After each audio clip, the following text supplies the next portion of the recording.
Hey guys, Justin here with Jay Primrose Properties, and in today's video we're going to talk about what is a rent back and how does that work. So first off, let's just define it. What a rent back is, it's just kind of a fun term for when someone sells their house but they rent back the house for a period of time. So what happens is sometimes when people are selling a home, they might need some help with some moving expenses, or they really need to use the funds that they're going to get from the sale of that home to then buy the next place or move into a rental, things like that. And so sometimes if they need those funds, what they'll do is they will sell the house but then rent back for a period of time. And so sometimes you have to charge rent for that, or sometimes some new buyers will charge rent for that period.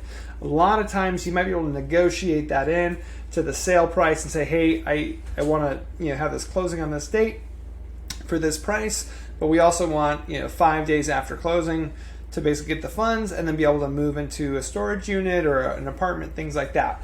So oftentimes you can't do this with on-market transactions like MLS listings, things like that. It's a little less common, but if you have a really good agent, they can also negotiate that. But more often than not, we come across this quite a bit with sellers who need those funds, or they might need a storage unit, and so they might need either an early release of funds to kind of help them get a storage unit reserved so they can start moving things slowly, so you're not having to like mad dash and rush at the very last second to move out.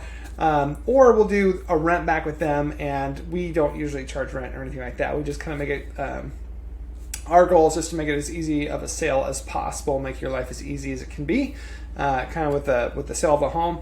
And so typically there's no rent or anything like that. We just basically allow a period of time after that. And typically what happens, whether it's on market or with an investor or cash buyer like ourselves, Jay Primrose, is title is going to hold back funds. So say if the sale house was $300,000, they might release $280,000 to you and hold back $20,000, and then after 5 days when you move out, then you get the additional funds of whatever the agreement comes out to be. So it's really a great tool to help people who might have a hard time moving before the home closes or before it's officially sold because they need those funds. So people sometimes will like to use those funds to hire a moving company, and so they need the sale of the home to then pay for movers as well. So we've come across this quite a bit. It's something we love to do just to help people make their life as easy as possible when it comes to selling their home.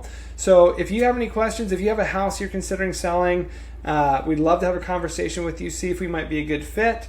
And no pressure on our end. Happy to answer any questions you have, including that about rent backs, how that works, the legality of that, because you definitely do want to do it the right way. We always will utilize a title company and make sure they're involved in the process so that everybody's protected, because a title company is just a neutral third party that makes sure everything is handled properly. And so we always use that company, a title company, to make sure it's all above board and done correctly and there's no issues or confusion, and that's just a very important aspect of this. So, but if you're looking to sell a house and you're possibly looking at a rent back or maybe an early release of funds, we work with sellers all the time. We'd love to have a conversation, see if we might be a good fit. So I really appreciate you guys taking the time to watch the video today, and I hope you have an awesome day. Thanks so much.